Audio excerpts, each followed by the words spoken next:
Today, we are going to use OHP film in a very creative way. Gagawa tayo ng isang elegant souvenir or favor box na perfect para sa mga special occasions like weddings, birthdays, o kaya ay binyag. Ang ganda ng result nito dahil sa transparency niya. It looks high-end, modern, at talagang clean tignan. At kung napanood nyo yung previous video ko tungkol sa transparent invitations, well, this is a perfect match. Kung hindi nyo pa napanood yun, check nyo lang ang link sa description box later. Let's make it with me. Make it with Alec. Tuturuan ko kayo ng dalawang method na ginagawa ko para mag-design ng table box. Uunahin ko yung Inkscape kasi mas madali itong gawin as compared sa pag directly mong ginawa sa design space. Most of the time, ang ginagawa ko, mag-layout ako sa Inkscape. Then, i-import ko na lang sa design space kasi mas maganda yung workflow and mas advanced yung features ng Inkscape compared sa design space. By default, naka A4 na portrait yung document ko, yung canvas ko dito sa Inkscape. Gusto ko siyang gawing landscape, kaya pupunta ako dito sa File, Document Properties. Then, gawin ko lang siyang A4. Gawin kong inches yung display units. And then, gawin kong landscape. And then, dito sa page, papalitan ko lang ng kulay yung page color para makita ko yung mga white elements. Pipili lang ako ng light gray na kulay. Then, click close na natin to. Yan, nag-update na yung canvas. Then, pwede ko nang i-import yung SVG ng gable box. Yung mismong form lang, walang design. Punta ko dito sa file ulit. Then, click import or Ctrl+I sa keyboard. Then, pupunta lang ako sa folder kung saan nakasave yung SVG file. Then, isi-select ko tong gable box. Then, default ko na lang lahat ng settings except tong DPI niya ay 300. Then, click OK. Naka-color code na tong mga lines nitong gable box. Meron itong dalawang layer. Itong green ay yung magiging score. And then, itong red naman ay lahat ng cut. Ang kailangan mo na lang gawin dito ay maglagay ng elements. Kaya ang sunod kong gagawin, mag-i-import na ako ng assets or images na gagamitin ko for the design. Ang magandang mga elements na gagamitin mo for transparent na substrate ay yung mga dark colors. Kaya itong dark red na flowers yung gusto kong i-import. Then, itadrag ko lang sa may Inkscape. Then, drop ko lang. Then, click OK. Pwede ka ring mag-import from file. Click import. And then, punta ka lang sa folder kung saan nakasave yung file mo. Tulad nung pag-import natin ng SVG kanina. Kapag ito yung ginamit mo, command or na method, ito lang yung pwede mong i-import at one time. Labas ko lang to sa group. Pero kung magde-drag and drop ka, tulad kanina, pwede kang mag-select ng multiple images. Then, drag and drop mo lang. Kung ilang file yung i-drop mo dito, yun din yung bilang kung ilang beses mag-open yung window na to. Or pwede mo ring i-select yung don't ask again para yung selection na ginawa mo, hindi ka na niya tatanungin sa mga susunod na import mo. Okay ko lang. And then, isi-select ko lahat tong mga images except tong to. And zoom out ko lang at i-resize ko lang. Paghiwa-hiwalayin lang. And ito, dahil marami siyang mga blank na spaces dito sa paligid niya, dahil transparent PNG yan, so i-trim yung mga portions na hindi kailangan. I-select ko lang tong dalawang object, then select path, then fracture. Na-trim ko na yung mga ibang spaces niya or ibang background niya na transparent, then burahin ko na tong isa. Then i-arrange ko lang tong elements dito sa paligid. Maglalagay lang ako dito sa corners ng mga elements. Then para lumabas yung mga anchors, rotation, nag-active yung selection mo, parang ganyan. Click mo lang siya ulit and then rotate mo na sa direction kung saan mo gustong ilagay. Isang reason kung bakit gusto kong i-demonstrate kung paano gawin yung design dito sa Inkscape dahil magandang matutunan mo rin tong software na to kasi mas madaling gumawa and mas may control ka sa designs mo. Di tulad ng sa design space kasi sa Inkscape pwede kang mag-export ng mga projects mo to layered SVG pero sa design space hindi mo kayang gawin yun. Kaya mas madalas gumagamit ako ng third party na software sa mga designs ko. Then itong object na to, gusto ko kasi itong ilagay doon sa handle. Ko lang dito sa babaw nung shape na to, itong magiging butas. And then, duplicate ko lang and imi-mirror ko siya. Edit ko lang, i-resize ko to. Duplicate ko lang, then imi-mirror ko. Approximate ko lang muna ngayon yung position niya kung saan ko ilalagay dito sa canvas. Kung masaya ka na sa arrangement ng mga elements mo, hindi ko na siya i-complicate.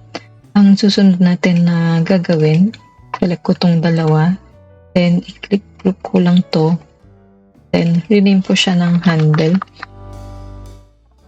Hindi ako malito at hindi ko ma-select sila accidentally. I-select ko lahat ng imported kong images, right-click ko lang, then rename ko to na flowers. And then itong G2 na to, ito yung import natin kanina, SVG file, ungroup lang natin to. Ungroup, and then ungroup natin ulit to para lumabas lahat ng mga lines sa group. And then ito yung group ng cut lines, itong mga red line ito. Then itong path 1 naman ay yung mismong canvas, yung mismong outside cut ng gable box mo. Ang gagawin natin, i-select ko tong layers ng flowers. Yan lahat yung mga yan. Blink na yan. And then, itong path 1. Then, right-click ko lang yan. Then, select, set, clip, group. Ganyan yung mangyayari. Na-trim lahat ng mga portions ng images na outside nung gable box. And pwede mo pa rin namang i-edit to. Halimbawa, ito gusto kong palakihin. Press ko lang yung arrow dito para lumabas lahat ng mga images at maselect ko sila individually. So gusto ko rin palakihin. And then, pwede rin tayong mag-add ng text. Kung souvenir to ng wedding, select lang tayo ng dark red din na kulay. Zoom in lang dahil di ko makita. Then, isi-center alignment ko yung text at pipili lang ako ng font na gusto ko. Center ko lang. Kung napansin nyo, hindi na makita yung mga bold lines dito or score lines dahil nung nag-set click group tayo, tumaas yung layer ng mga nasa ilalim. Kaya, ipat lang natin tong G1 na to sa yan. Lumabas na ulit siya. Itong path to din. Ito yung score line. Parang may napindot ako kanina. Hindi ko napansin dahil lumaki yung lines nito, kumapal. Gagawin mo dyan. Ito sa may fill and stroke. Dito tayo sa may stroke style. And then, palitin lang natin to. Ayan. So, bumalik na siya. Okay. And then, na tayo. I-move ko lang to. Size ko lang siya. Center ko. Kung nasa sayo na yan, kung anong gusto mong ilagay ng mga details. Then, meron ako magandang font dito na monogram. Gagamitin ko na lang yun. Ito na lang rose monogram. Okay. Then, halimbawa, ito yung shell nung bride. Then, duplicate ko lang to. Lalagay ko dito sa unang pan. Palitan ko naman ng initial ng groom. Hindi pala puti ito. So, papalitan ko lang ng puti yung shape na yun. Yun lang natin pure white. Okay. Then, select natin lahat. Then, dito sa export, select lang natin yung PNG na file format. And then, save ko lang dito. Pero export ulit natin dahil hindi ko napalitan din yung resolution. Then, export. Okay. And then next, i-export naman natin yung cut line natin. Yung cut lines natin yung red. And then, ito naman ay yung score line. Select lang natin yung score line and cut lines. Click export. And then, gawin natin plain SVG. Then, rename natin to na score and cut na SVG file. Export. And then, pwede na tayong pumunta sa design space. So, dito sa design space, select lang ako ng new project, then blank canvas. Then, yung setup natin dito sa settings, click settings, and then yung canvas ko, naka-imperial, and load type ko ay legal size. Then, click done. Then, pwede na tayong mag-upload dito. Click upload, upload image, and isi-select ko lang muna yung PNG, yung print and cut box. Click continue, apply and continue, then select natin yung flat graphic dahil gagamit tayo ng print and cut. Click continue and isave mo lang sa kung saang collection mong gustong isave. I-hide lang natin itong group na print and cut. Hide lang natin, and then select natin to lahat. Then dito sa may export, gawin natin plain SVG and score and cut yung file mo. Then replace ko lang dahil na-save ko na kanina. And then dito sa design space, upload ko na rin yun. And then ito yung lalabas. Itong mga itim na to, ito yung mga bitmap na images na ginawa natin. In-export pa rin niya kahit na hindi naman active yung selection. Ang gagawin natin dyan, tidelete lang natin. Delete natin itong group na to. Kaya maiiwan yung score and yung cut. So, gawin natin cut to. And ito score. Palitan ko lang yung background nito na yellow and white. Then, resize lang natin to sa pinakamalaki na pwede sa legal size. I-resize mo lang siya hanggang lumabas itong warning na to. Then, select mo yung auto resize. Then, yung height niya, i-copy mo lang 7.435. Then, yun din yung gagamitin ko dito. Itong score na layer natin, convert natin to score yung operation. Then, yung isa naman ay basic cut. Ito yung basic cut. And then, ito naman yung score. Naging broken lines na sila. Kanina, ito yung kulay green sa Inkscape. And then, select natin both objects, yung score and cut. Then cut, cable box. Then, center lang natin yung alignment. Or, align natin to the left and align bottom. Hindi pala tayo pwedeng mag-base sa height kasi may dagdag na flowers dito sa taas. Tawid tayo, kumuha ng reference. That's 9.569. Dapat 9.569 din to. Then, center na natin. Align bottom natin and align left. Hindi na yan. Then, i-move lang natin sa taas itong print and cut na operation. Yan. Minumove ko lang yung mga objects para nakikita ko na lahat ng objects ay meron. Then, pwede nating burahin tong cut na to. Yan. Dahil magkakat naman na yung may nawawalang line dito. Check lang natin. Meron naman siya.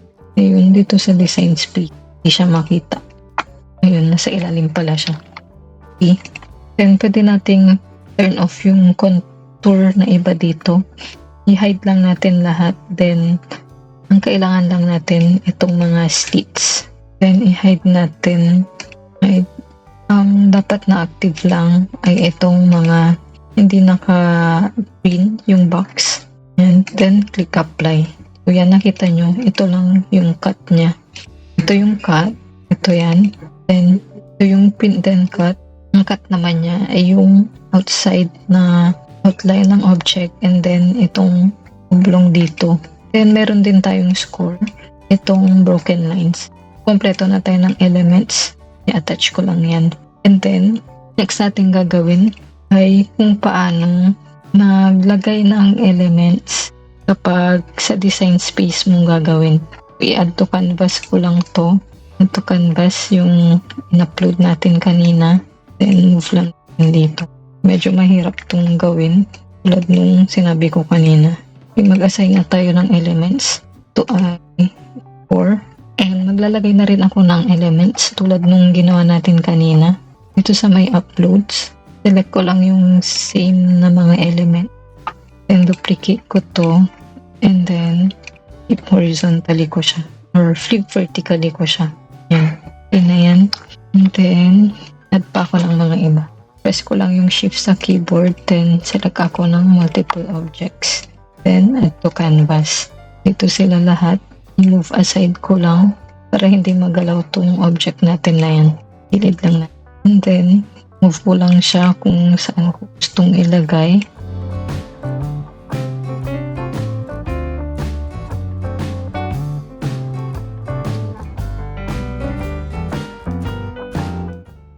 And then, pwede rin ako maglagay ng monogram dito. May monogram na feature dito sa design space. And then, gayan ko lang din yung kanina.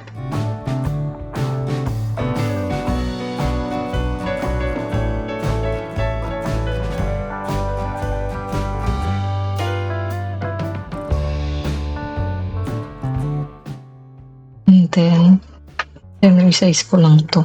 And pwede natin gawing dark red to. Natin yan. And then gawin natin print then cut yung operation niya. Ito din, print then cut, then red. And then, pa tayo ng additional text. Move ko lang dyan. Then, print then cut din. And same color sa monogram. And isa pa, pang text. And ginagaya ko lang yung tulad ng ginawa ko sa Inkscape kanina. Nilagay ko din sa panel na to. Kung nag-edit ka ng text, pwede mo ring paliitin yung spaces between the lines. Okay, then gawin kong ito yung sinasabi kong mahirap siyang gawin dahil kahit i-group ko lahat tong mga images na to, pakita ko lang din. Nag-experiment na rin kasi ako before ako mag-record. I-group ko to and then i-select ko to. Ang option niya lang ay intersect pero nag-error siya. Try ko din yung iba. Yung group na to. Then subukan natin yung exclude. Pag exclude ganyan yung result niya, hindi naman yan gusto natin. Ang gusto lang natin ay i-trim yung mga portions na nasa labas itong box. Then naka-grade din yung slice operation niya. Yan. Kaya ang gagawin natin, instead of yung group yung i-slice natin, mag-i-slice tayo pa isa-isa. Change ko lang ng potato dahil nahirapan akong tingnan. Then yung kanina, hindi makita yung itong letter A. Kaya na lang ako ng A dyan. Kaya hanap tayo ng katulad na font style. Halimbawa ito. Add ko lang siya dyan. Select. And print and cut dito. And also, tinry ko din pala. Halimbawa, ginroup ko lahat tong images na to lang natin. Pag fill natin ko yan, susubukan kong i-slice siya. Naka-gray. So, hindi rin siya pwedeng i-flatten. Di tulad ng sa Inkscape kanina, ginroup lang natin and nag-set tayo ng clip. Natanggal na lahat ng mga portions ng objects na nasa labas nitong Gable box. Kaya ang solution dyan, nag-iisa-isa tayo. Select ko muna tong lahat, tong monogram, and lahat ng text. Then, flatten ko na yan. And then, ito din. And then, tong isang and cut, flatten ko na din yan. Saan pa ba? Flatten natin yan. Then, i-hide ko lang to. And then, ito-duplicate ko lang to. Then, enter ko lang. Enter ko lang siya dyan. And magsiselect ako ng isang object. And then ito, ang group lang natin muna. Siselect ko tong isang object na to. Then itong score. Gawin natin print and cut to. Gagawin natin dyan. Select natin to. Then create tayo ng offset na 0. Then click apply. Meron na tayong object na offset. And then select ko tong isa. Then itong offset. And then, dyan ako mag-slide. And then, buray natin yung mga hindi kailangan na slice result. Itong nasa labas na na-trim. And then, itong slice result na to na nabawasan din. And then, move forward tayo sa pangalawa. Ulitin natin to. Offset na 0. Click apply. Basic cut na white. And then, select ko to. Then, select ko to. Then, yung offset. And slice ulit. Kung gaano karami yung laman ng images mo, ganun din karami mong uulitin yung procedure. Okay, select ko naman to. Select ko to. Then, 0 offset ulit. Change color to white. Select natin tong flower na to. and then yung offset, select slice, and i-delete natin yung slice result na hindi kailangan. Then, tatlo pa yung gagawin natin. Ulitin ko lang ulit. Click ko to, then offset, then slice. Then, ito yung sunod. Hindi mo na pala kailangang i-select yung offset mo na gawing white. I-as-is mo na, then slice. Dahil buburahin mo rin pala sila. Then last one, ito. Select ulit natin ito, offset. Then ito, so okay na yan.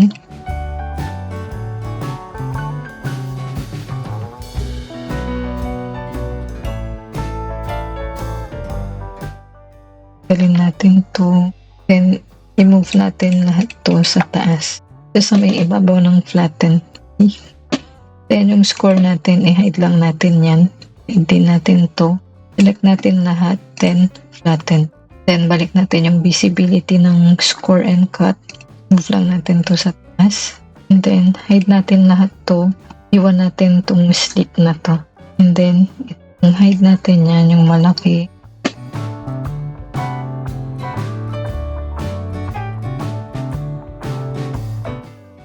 Then move lang natin to sa taas. Ayan. Meron na yung slits mo dito. Ang meron na tayo dito ay yung basic cut na to. Pwede na rin nating tanggalin to or i-hide dahil yung cut lines nito ay same lang din sa cut lines nitong print and cut. And then, okay na to. Ito yung score line. Lahat ng mga broken lines. Score. And ito yung cut. Then, attach lang natin silang lahat.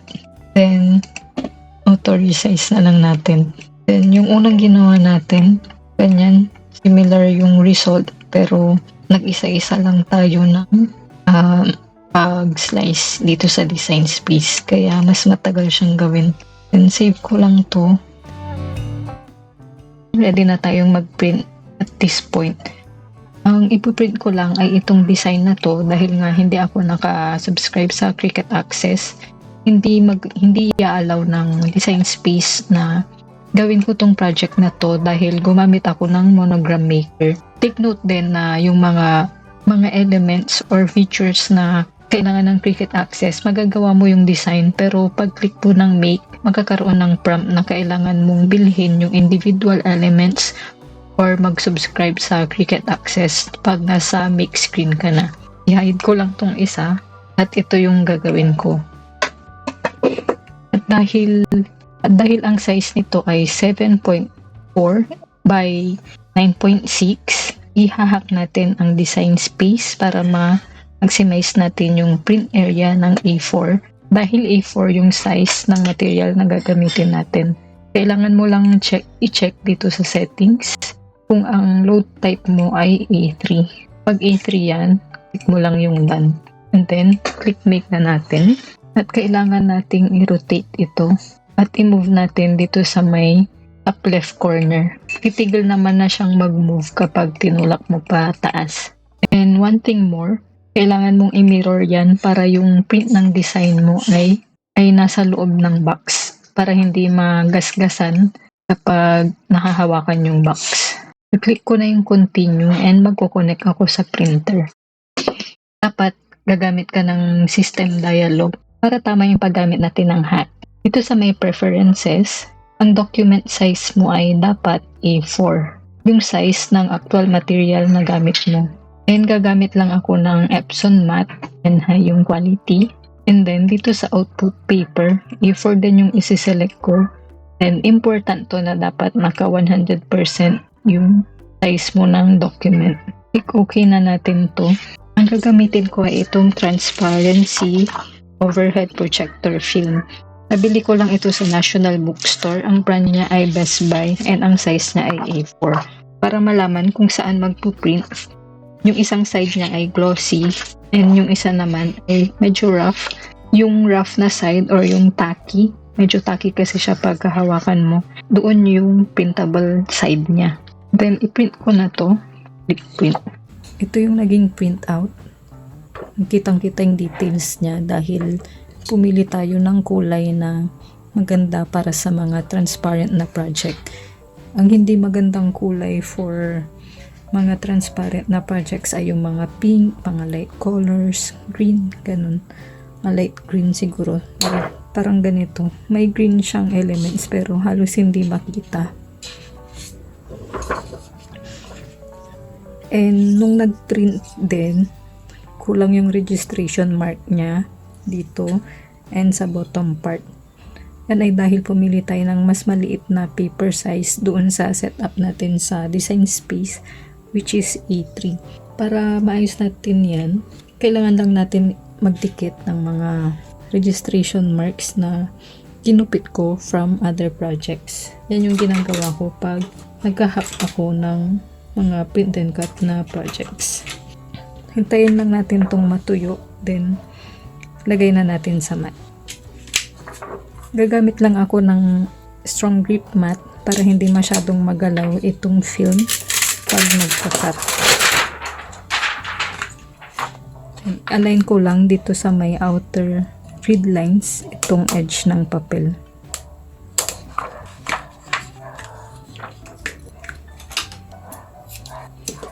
And then, didikit ko lang to.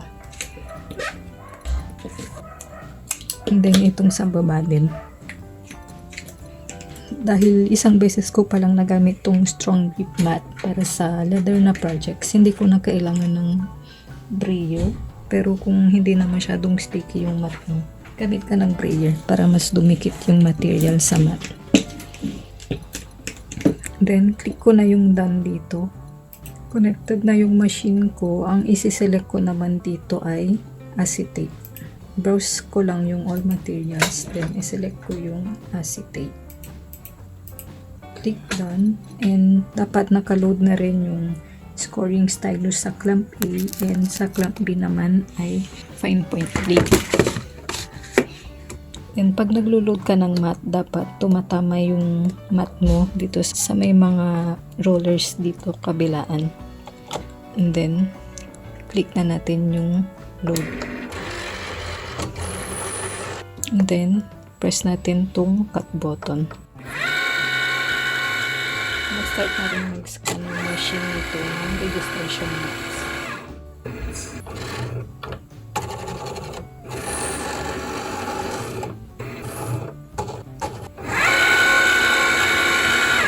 After nitong mag-scan successfully, magpuproceed na to sa scoring, and then next ay yung cutting naman. So far, na-scan naman na yung mga registration marks kahit hindi natin nilagyan ng white na material dito sa ilalim ng registration marks na transparent yung background.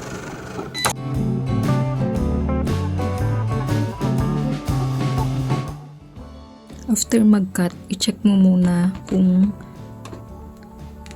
tama lang yung cut niya at na completely na-cut hanggang likod. I-check ko lang dito kung okay naman siya, humiwalay naman, then pwede ko nang i-press yung unload. Tanggalin lang natin sa mat. Ngayon muna natin yung negative niya.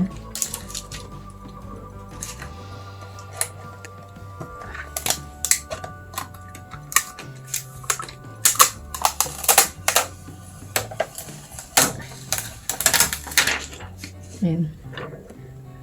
Okay, ito na yun. Yung print niya ay nandito sa loob pag inassemble mo para hindi siya nagagasgasan. Okay, then i-assemble na natin. Para i-assemble to, gagamit lang ako nitong B7000 na glue. Multipurpose glue ito. Pwede itong leather, nylon, fabric, and mga iba't ibang mga plastic, rubber. Marami siyang gamit, and transparent din to pag natuyo. Ifo-fold lang natin yung mga score ng Cricut.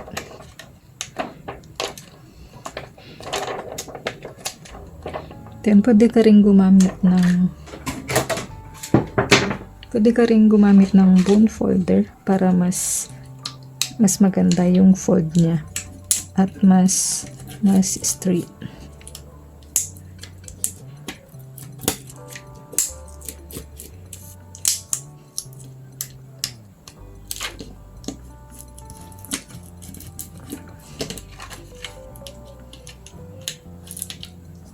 Mahirap lang mag-work sa mga transparent na projects, especially kapag malabo yung mata mo tulad ko at paggabi pa gumagawa.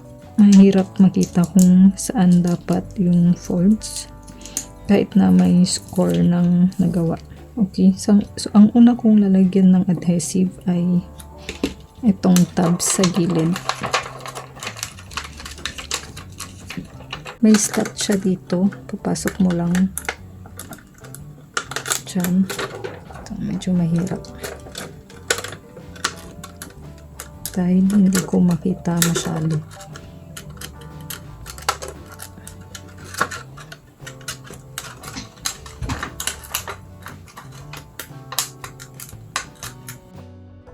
Pwede na rin nating gawin itong ilalim.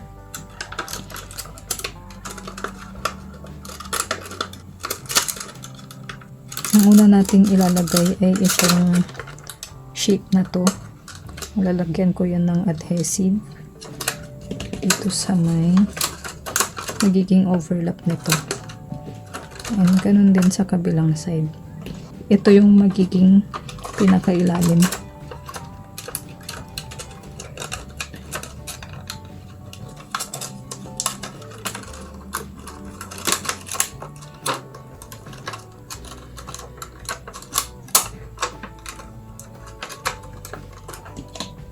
Then, ipopress ko lang gamit tong bone folder.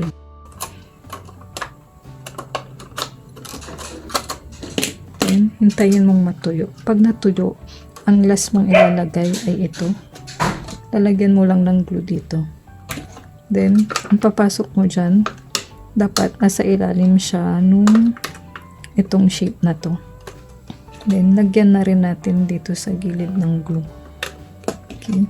Then, press na lang natin sa loob. Antayin lang natin mag-completely dry yung adhesive bago natin lagyan ng laman.